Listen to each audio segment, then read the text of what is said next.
Great Expectations by Charles Dickens. Chapter 10. The felicitous idea occurred to me a morning or two later when I woke, that the best step I could take towards making myself uncommon was to get out of Biddy everything she knew. In pursuance of this luminous conception, I mentioned to Biddy when I went to Mr. Wopsle's great aunt's at night, that I had a particular reason for wishing to get on in life, and that I should feel very much obliged to her if she would impart all her learning to me. Biddy, who was the most obliging of girls, immediately said she would, and indeed began to carry out her promise within 5 minutes. The educational scheme or course established by Mr. Wopsle's great aunt may be resolved into the following synopsis. The pupils ate apples and put straws down one another's backs, until Mr. Wopsle's great aunt collected her energies, and made an indiscriminate totter at them with a birch rod. After receiving the charge with every mark of derision, the pupils formed in line and buzzingly passed a ragged book from hand to hand. The book had an alphabet in it, some figures and tables, and a little spelling, that is to say, it had had once. As soon as this volume began to circulate, Mr. Wopsle's great aunt fell into a state of coma, arising either from sleep or a rheumatic paroxysm. The pupils then entered among themselves upon a competitive examination on the subject of boots, with the view of ascertaining who could tread the hardest upon whose toes. This mental exercise lasted until Biddy made a rush at them and distributed 3 defaced Bibles, shaped as if they had been unskillfully cut off the chump end of something, more illegibly printed at the best than any curiosities of literature I have since met with, speckled all over with iron mold, and having various specimens of the insect world smashed between their leaves.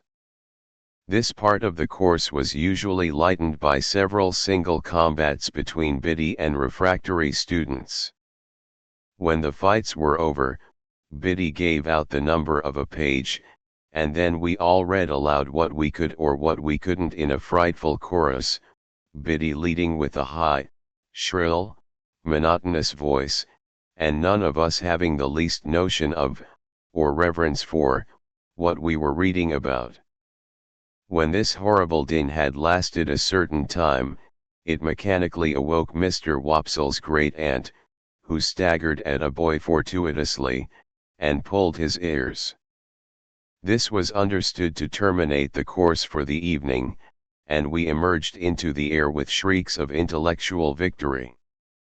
It is fair to remark that there was no prohibition against any pupil's entertaining himself with a slate or even with the ink, when there was any, but that it was not easy to pursue that branch of study in the winter season, on account of the little general shop in which the classes were holden, and which was also Mr. Wopsle's great aunt's sitting room and bedchamber, being but faintly illuminated through the agency of one low-spirited dip candle and no snuffers.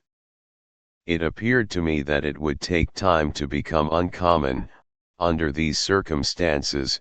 Nevertheless, I resolved to try it, and that very evening Biddy entered on our special agreement, by imparting some information from her little catalogue of prices, under the head of moist sugar, and lending me, to copy at home, a large old English D which she had imitated from the heading of some newspaper, and which I supposed, until she told me what it was, to be a design for a buckle. Of course there was a public house in the village, and of course Joe liked sometimes to smoke his pipe there. I had received strict orders from my sister to call for him at the Three Jolly Bargemen, that evening, on my way from school, and bring him home at my peril. To the Three Jolly Bargemen, therefore, I directed my steps. There was a bar at the Jolly Bargemen, with some alarmingly long chalk scores in it on the wall at the side of the door, which seemed to me to be never paid off. They had been there ever since I could remember, and had grown more than I had. But there was a quantity of chalk about our country, and perhaps the people neglected no opportunity of turning it to account. It being Saturday night, I found the landlord looking rather grimly at these records, but as my business was with Joe and not with him, I merely wished him good evening, and passed into the common room at the end of the passage, where there was a bright large kitchen fire, and where Joe was smoking his pipe in company with Mr. Wopsle and a stranger. Joe greeted me as usual with "Hello, Pip, old chap." And the moment he said that, the stranger turned his head and looked at me. He was a secret-looking man whom I had never seen before. His head was all on one side, and one of his eyes was half shut up, as if he were taking aim at something with an invisible gun. He had a pipe in his mouth, and he took it out, and, after slowly blowing all his smoke away and looking hard at me all the time, nodded. So, I nodded, and then he nodded again, and made room on the settle beside him that I might sit down there. But as I was used to sit beside Joe whenever I entered that place of resort, I said "No, thank you, sir," and fell into the space Joe made for me on the opposite settle. The strange man, after glancing at Joe, and seeing that his attention was otherwise engaged, nodded to me again when I had taken my seat, and then rubbed his leg in a very odd way, as it struck me. "You was saying," said the strange man, turning to Joe, "that you was a blacksmith." "Yes. I said it, you know," said Joe. "What'll you drink, mister? You didn't mention your name, by the by." Joe mentioned it now, and the strange man called him by it. "What'll you drink, Mr. Gargary?" "At my expense? To top up with?" "Well," said Joe, "to tell you the truth, I ain't much in the habit of drinking at anybody's expense but my own." "Habit?" "No," returned the stranger, "but once and away, and on a Saturday night too. Come. Put a name to it, Mr. Gargary." "I wouldn't wish to be stiff company," said Joe. "Rum." "Rum," repeated the stranger. "And will the other gentleman originate a sentiment?" "Rum," said Mr. Wopsle. "3 rums," cried the stranger, calling to the landlord. "Glasses round." "This other gentleman," observed Joe, by way of introducing Mr. Wopsle, "is a gentleman that you would like to hear give it out. Our clerk at church." "Aha!" said the stranger, quickly, and cocking his eye at me. "The lonely church, right out on the marshes, with graves round it?" "That's it," said Joe. The stranger, with a comfortable kind of grunt over his pipe, put his legs up on the settle that he had to himself. He wore a flapping broad-brimmed traveller's hat, and under it a handkerchief tied over his head in the manner of a cap, so that he showed no hair. As he looked at the fire, I thought I saw a cunning expression, followed by a half-laugh, come into his face. "I am not acquainted with this country, gentlemen, but it seems a solitary country towards the river." "Most marshes is solitary," said Joe. "No doubt, no doubt. Do you find any gypsies, now, or tramps, or vagrants of any sort, out there?" "No," said Joe, "none but a runaway convict now and then." "And we don't find them easy?" "Eh, Mr. Wopsle?" "Mr. Wopsle, with a majestic remembrance of old discomfiture, assented, but not warmly. "Seems you have been out after such?" asked the stranger. "Once," returned Joe. "Not that we wanted to take them, you understand, we went out as lookers-on, me, and Mr. Wopsle, and Pip." "Didn't us, Pip?" "Yes, Joe." The stranger looked at me again, still cocking his eye, as if he were expressly taking aim at me with his invisible gun, and said, "He's a likely young parcel of bones, that." "What is it you call him?" "Pip," said Joe. "Christened Pip?" "No, not christened Pip." "Surname Pip?" "No," said Joe, "it's a kind of family name what he gave himself when a infant, and is called by." "Son of yours?" "Well," said Joe, meditatively, "not, of course, that it could be in any wise necessary to consider about it, but because it was the way at the Jolly Bargemen to seem to consider deeply about everything that was discussed over pipes. Well, no. No, he ain't." "Nevy," said the strange man. "Well," said Joe, with the same appearance of profound cogitation, "he is not, no, not to deceive you, he is not my nevy." "What the blue blazes is he?" asked the stranger. Which appeared to me to be an inquiry of unnecessary strength. Mr. Wopsle struck in upon that, as one who knew all about relationships, having professional occasion to bear in mind what female relations a man might not marry, and expounded the ties between me and Joe. Having his hand in, Mr. Wopsle finished off with a most terrifically snarling passage from Richard III, and seemed to think he had done quite enough to account for it when he added, as the poet says. And here I may remark that when Mr. Wopsle referred to me, he considered it a necessary part of such reference to rumple my hair and poke it into my eyes. I cannot conceive why everybody of his standing who visited at our house should always have put me through the same inflammatory process under similar circumstances.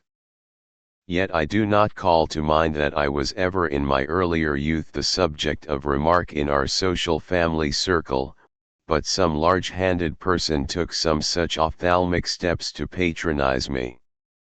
All this while, the strange man looked at nobody but me, and looked at me as if he were determined to have a shot at me at last, and bring me down. But he said nothing after offering his blue blazes observation, until the glasses of rum and water were brought, and then he made his shot, and a most extraordinary shot it was. It was not a verbal remark, but a proceeding in dumb show, and was pointedly addressed to me. He stirred his rum and water pointedly at me, and he tasted his rum and water pointedly at me. And he stirred it and he tasted it, not with the spoon that was brought to him, but with a file. He did this so that nobody but I saw the file, and when he had done it he wiped the file and put it in a breast pocket. I knew it to be Joe's file, and I knew that he knew my convict, the moment I saw the instrument. I sat gazing at him, spellbound. But he now reclined on his settle, taking very little notice of me, and talking principally about turnips. There was a delicious sense of cleaning up and making a quiet pause before going on in life afresh, in our village on Saturday nights, which stimulated Joe to dare to stay out half an hour longer on Saturdays than at other times. The half hour and the rum and water running out together, Joe got up to go, and took me by the hand. "Stop half a moment, Mr. Gurgly," said the strange man. "I think I've got a bright new shilling somewhere in my pocket, and if I have, the boy shall have it." He looked it out from a handful of small change, folded it in some crumpled paper, and gave it to me. "Yours," said he. "Mind." "Your own." I thanked him, staring at him far beyond the bounds of good manners, and holding tight to Joe. He gave Joe good night, and he gave Mr. Wopsle good night, who went out with us, and he gave me only a look with his aiming I know, not a look, for he shut it up, but wonders may be done with an eye by hiding it. On the way home, if I had been in a humor for talking, the talk must have been all on my side, for Mr. Wopsle parted from us at the door of the Jolly Bargeman, and Joe went all the way home with his mouth wide open, to rinse the rum out with as much air as possible. But I was in a manner stupefied by this turning up of my old misdeed and old acquaintance, and could think of nothing else. My sister was not in a very bad temper when we presented ourselves in the kitchen, and Joe was encouraged by that unusual circumstance to tell her about the bright shilling. "A bad un, I'll be bound," said Mrs. Joe triumphantly, "or he wouldn't have given it to the boy. Let's look at it." I took it out of the paper, and it proved to be a good one. "But what's this?" said Mrs. Joe, throwing down the shilling and catching up the paper. "2 1-pound notes." Nothing less than 2 fat sweltering 1-pound notes that seemed to have been on terms of the warmest intimacy with all the cattle markets in the county. Joe caught up his hat again, and ran with them to the Jolly Bargeman to restore them to their owner. While he was gone, I sat down on my usual stool and looked vacantly at my sister, feeling pretty sure that the man would not be there. Presently, Joe came back, saying that the man was gone, but that he, Joe, had left word at the 3 Jolly Bargemen concerning the notes. Then my sister sealed them up in a piece of paper, and put them under some dried rose leaves in an ornamental teapot on the top of a press in the state parlor. There they remained, a nightmare to me, many a night and day.